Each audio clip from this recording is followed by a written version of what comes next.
खबर उत्तर प्रदेश से, जहां 10 सीटों का जो उपचुनाव है वो बड़ा ही फोकस में है और उसको लेकर मंथन चल रहा है। उत्तर प्रदेश में बीजेपी के सामने एक बड़ी चुनौती उपचुनाव जीतने की है। बीजेपी अब कोई भी गलती दोहराने के मूड में नहीं दिख रही है, इसलिए लगातार बैठ के मंथन कर रही है। लोकसभा चुनाव के बाद उत्तर प्रदेश में एनडीए और इंडिया गठबंधन में एक और दिलचस्प मुकाबला होने वाला है इन्हीं 10 सीटों के उपचुनाव में। यूपी की 10 विधानसभा सीटों पर उपचुनाव होने हैं, जिसे राजनीतिक पंडित 2027 का सेमीफाइनल करार दे रहे हैं। उपचुनाव की रणनीति बनाने के लिए आज मुख्यमंत्री ने सभी मंत्रियों के साथ बैठक की है। मुख्यमंत्री योगी आदित्यनाथ की यह महत्वपूर्ण बैठक। और अगर मीडिया रिपोर्ट की मानिए तो बीजेपी ईमानदार छवि के जिताऊ उम्मीदवारों को मैदान में उतारेगी। इस बार इन 10 की 10 सीटों पर कोशिश यही रहेगी। इसमें सिफारिश की कोई भूमिका नहीं होगी, किसी भी तरह की सिफारिश नहीं चलेगी। बीजेपी को झटका लग चुका है लोकसभा चुनाव में, इसलिए स्वतंत्र देव सिंह ने कहा कि राज्य में बाढ़ की हालत और विकास कार्यों के साथ उपचुनाव को लेकर भी चर्चा हुई है। सीएम योगी ने सभी प्रभारी मंत्रियों को अपने क्षेत्र में हफ्ते में 2 दिन रात्रि विश्राम करने का निर्देश दिया है। जनता से जोड़कर रहिए लोगों से। योगी ने कहा, मेरा बूथ सबसे मजबूत, इसी नारे पर फोकस करना है, इसको अमल में लाना है। तो बीजेपी में शुरू हुई मीटिंग के दौर से सियासी हलचल बढ़ गई है।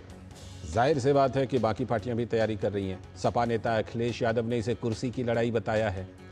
तो बीजेपी, सपा और कांग्रेस सहित छोटे छोटे दलों की अपनी अपनी तैयारियां भी उपचुनाव को लेकर तेज हो गई हैं और सभी पार्टियां अपनी अपनी रणनीति बना रही हैं।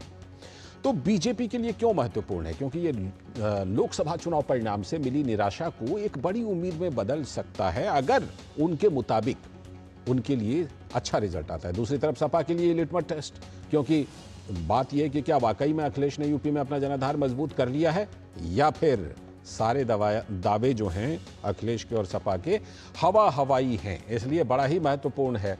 और इन सब के बीच उत्तर प्रदेश के उप मुख्यमंत्री केशव प्रसाद मौर्य के कार्यालय के एक्स अकाउंट से यूपी भाजपा के कार्यकर्ताओं को लेकर एक पोस्ट किया गया है। उप मुख्यमंत्री केशव प्रसाद मौर्य के कार्यालय की ओर से एक्स पर अपने पोस्ट के जरिए इशारों में ही कुछ बातें कह दी गई हैं। उन्होंने कहा, संगठन सरकार से बड़ा है, कार्यकर्ताओं का दर्द मेरा दर्द है, संगठन से बड़ा कोई नहीं, कार्यकर्ता ही गौरव है। तो बहुत कुछ संदेश इसमें लोग देख रहे हैं कि भाई इसमें बहुत कुछ संदेश छुपा हुआ है। दूसरी तरफ सपा प्रमुख अखिलेश यादव ने भाजपा पर हमला बोला और कहा कि ये राज्य सरकार जल्दबाजी में फैसला ले रही है, उनकी आपसी लड़ाई ने पूरा कामकाज ध्वस्त कर दिया है। हाल ही में जो सरकार फैसले ले रही है, ये सरकार जो आपस में लड़ रही है, इनके फैसले भी जल्दीबाजी के हैं। वहीं ये जहां कमजोर पड़े हैं, लखनऊ में और सरकार में ये कमजोर पड़े हैं, इसलिए इन्होंने ध्वस्तीकरण का अपना फैसला टाला है। और हम सावधान करना चाहते उत्तर प्रदेश की जनता को भी कि भारतीय जनता पार्टी के लोग आपस में लड़कर के और कुर्सी की लड़ाई में पूरा एडमिनिस्ट्रेशन खत्म कर दिया है। और इन सब के बीच केंद्रीय मंत्री और भारतीय जनता पार्टी के मौजूदा अध्यक्ष, राष्ट्रीय अध्यक्ष जेपी नड्डा ने स्पष्ट किया है कि भाजपा परिवारवादी पार्टी नहीं है और यहां काम के आधार पर अपनी जगह बनाई जाती है। 1500 पार्टियां हैं देश में, छोटी और बड़ी मिला के 1500 पार्टी। किसी भी पार्टी में आंतरिक प्रजातंत्र नहीं है। अधिकतर पार्टियां परिवारवादी पार्टियां हो गई हैं और अधिकतर पार्टियां अपने और अपने लोगों को परवरिश करने पर लगी हुई पार्टियां हैं। ये अकेली भारतीय जनता पार्टी है जो इस मूल मंत्र पर चल रही है, सबका साथ, सबका विकास, सबका विश्वास, सबका प्रयास। और मैं यहां दावे से कह सकता हूं कि मैं हूं या मंच पर बैठे लोग हैं या सामने बैठे नेतृत्व है, कोई भी अपने परिवार के कारण नहीं है, वह अपने कर्म के कारण है। और बीजेपी के नेता बीएल वर्मा का भी बयान आया है। उन्होंने कहा, संगठन का काम संगठन से होता है और सरकार सरकारी काम करती है। संविधान खतरे में माने मोदी की वजह से नहीं पड़ने वाला है। संविधान खतरे में पड़ा है तो 1975 में जिस तरह से इंदिरा गांधी जी ने आपातकाल लगाने का काम किया, उस आपातकाल को 6 महीने बढ़ाने का काम किया। हमने उस समय देखा था, वो DIR देखी थी, मीसा देखी थी, जिस तरह से अमानवीय व्यवहार हो रहे थे। और इतना ही नहीं, ये परिवार नियोजन के नाम पर, नसबंदी के नाम पर त्राहे त्राहे जो मच रही थी पूरे देश के अंदर, तब मैं कहूँगा कि ये लोग अब संविधान की बात करते हैं, जो सीधा सीधा संविधान पर हमला बोला है। वहीं बैठक के बाद यूपी के कैबिनेट मंत्री स्वतंत्र देव सिंह ने कहा कि बैठक में विकास परियोजनाओं, बाढ़ की स्थिति और आगामी उपचुनाव को लेकर चर्चा हुई है।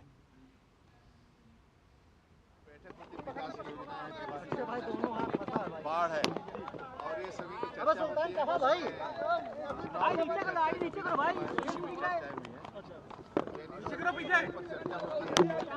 सरकार क्षेत्र का डेवलपमेंट है, आगामी 10 और 10 के 10 इतना है विधानसभा, इसलिए उस पर भी चर्चा हुई।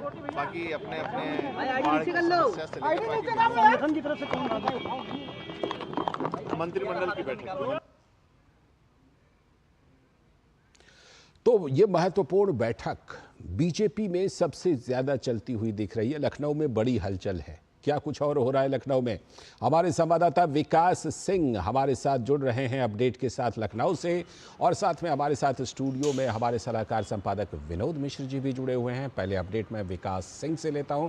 विकास, लखनऊ से कई तरह की बातें हमने अपने दर्शकों को सुनवाई और कई तरह की चर्चा भी है कि जो केशव प्रसाद मौर्य उप मुख्यमंत्री हैं और जो मुख्यमंत्री योगी आदित्यनाथ हैं, क्या उनके संदेश जो आ रहे हैं बीजेपी कार्यकर्ताओं के लिए, लोगों के लिए, क्या उसमें कोई अंतर है?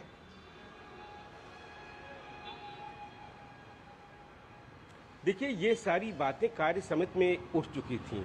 उन्होंने आज जो एक्स पे जो पोस्ट किया है वो वही बात कही है उन्होंने जो बीजेपी की कार्य समिति आयोजित हुई थी उस दिन स्पष्ट किया था उन्होंने कि कार्यकर्ता या भारतीय जनता पार्टी का वजूद ज्यादा बड़ा है।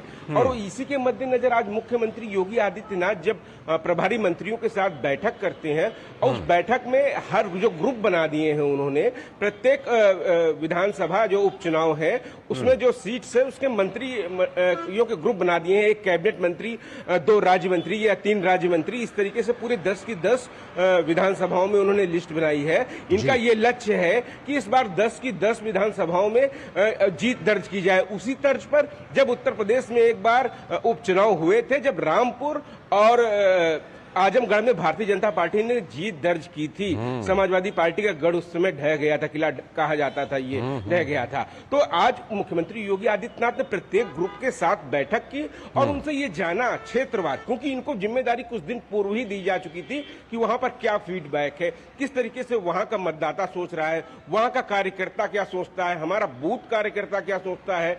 इसी के मद्देनजर उन्होंने मंत्रियों से को ये जिम्मेदारी दी है कि आप सभी लोग मिनिमम 2 रात तो अपने उस क्षेत्र में जाएं और वहां रुकें, वहां के हालातों पर बराबर नजर रखें, वहां के समीकरणों को चुनें, चूंकि आने वाले समय पे वहां पर प्रत्याशी चयन भी करना है। वहां पर ये सारी चीजें कर कि जनता क्या सोच रही है, क्या जान रही है, हमारा कार्यकर्ता क्या सोच रहा है, इन सब बिंदुओं पर विस्तार से चर्चा की और निर्देश दिया कि आप हर एक कार्यकर्ता के संपर्क में रहें। ठीक, लौटता हूं विकास अभी आपके पास। विनोद जी, एक जिसे सामान्य भाषा में कहते हैं ना कि नट बोल्ट को टाइट करना, गियर अप करना, भारतीय जनता पार्टी क्या इस समय उसी मोड में है? खासतौर पर यूपी बीजेपी, जिस तरह हम बैठकों का दौर लखनऊ से लेकर दिल्ली तक देख रहे हैं, लगातार कई तरह के कयास लगाए जा रहे हैं, लेकिन उपचुनाव को लेकर क्या भारतीय जनता पार्टी इस बार, जिसे कहते हैं ना कि ज्यादा सजग है, ज्यादा अलर्ट है क्या?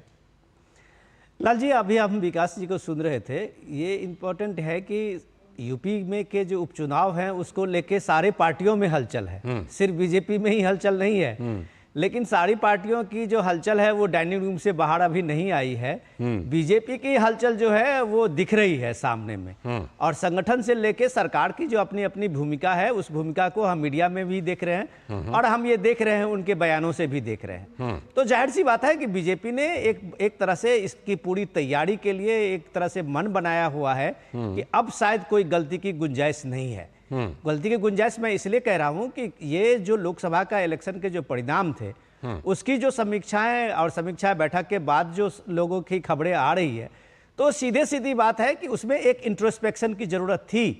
इंट्रोस्पेक्शन की जरूरत थी कि डबल इंजन की सरकार इतना शानदार परफॉर्मेंस यूपी में करने का जो दावा है उनका, और वो जमीन पे उनको पहुंचाया है सारे विकास की योजनाओं का, इसके बावजूद भी क्या एक संवादहीनता के कारण बीजेपी को ये निराशा मिली है? तो ये सारे कोर्स ऑफ करेक्शन जिसको आप बोलते हैं कि ये सब पॉलिटिक्स में ये सब किया जाता है, संगठन के स्तर पे चूक क्या कहाँ हुई है, उन सारे चीजों को जो आप अपनी भाषा में नट बोल्ट कसने की बात कर रहे थे तो वही नट बोल्ट कसने की बात है। और इसमें देखिए कि संगठन के रूप में भी अभी हम देख रहे थे कि प्रधानमंत्री मोदी से भी अभी भूपेंद्र चौधरी जो पार्टी के अध्यक्ष हैं उनसे मुलाकात हुई है, पार्टी के अध्यक्ष से केशव मौर्य की मुलाकात हुई है। तो ये सारी चीजें शायद उपचुनाव को लेके ही एक पूरी तैयारी का ये खाका है कि ये 10 के 10 सीट बीजेपी कैसे जीते, ये उनके लिए और सबके लिए एक बड़ा टास्क है। बिल्कुल, सबके लिए बड़ा टास्क है। और लिटमस टेस्ट तो विकास अखिलेश यादव के लिए भी है, राहुल गांधी के लिए भी है। क्या उधर भी कोई हलचल चल रही है क्या 10 सीटों के उपचुनाव के लिए? देखिए, उधर तो जो है चुनाव को लेकर हलचल तो चल ही रही है। निश्चित रूप से उधर भी एक बात की डिमांड है कि कांग्रेस पार्टी जिसके साथ उन्होंने ये चुनाव लड़े लोकसभा में, क्या उनको वो सीटें देंगे वहां पर, क्योंकि उनके भी सहयोगी दल उनसे डिमांड कर सकते हैं, वो किस स्तर पे उतरेगा वहां पर, ये सबसे बड़ी बात है। इधर भी यही तैयारी चल रही है। इधर तैयारियां जमीन पर नजर आने लगी हैं, क्योंकि पहले जो बात होती थी कि कार्यकर्ता कहता था, लेकिन अब कार्यकर्ता के पास सीधे मंत्री समूहों को भेजा जा रहा है कि आप उसकी सुनिए वो क्या चाह रहा है, क्योंकि जमीन पर मेहनत उसको ही करना है। मतदाता को निकालकर बूथ तक वही ले जाता है, तो सबसे पहले उसकी सुननी चाहिए। वो यहाँ पर तैयारियां आप जमीन पर नजर आ गई हैं, वहां पे अभी रणनीति की बात हो रही है। पहले वो तय करेंगे कि वो सीटें कितनी लड़ेंगे, किसके साथ लड़ेंगे। बिल्कुल बिल्कुल। फिलहाल आपका बहुत बहुत शुक्रिया। और विनोद जी, आप बने रहिएगा हमारे साथ, क्योंकि आज एक खास विषय पर हम लोग चर्चा करने वाले हैं, और वो विषय कि क्या तेलंगाना में ऑपरेशन पंजा चल रहा है। ऑपरेशन लोटस हम लोग सुनते थे, लेकिन क्या ऑपरेशन पंजा चल रहा है?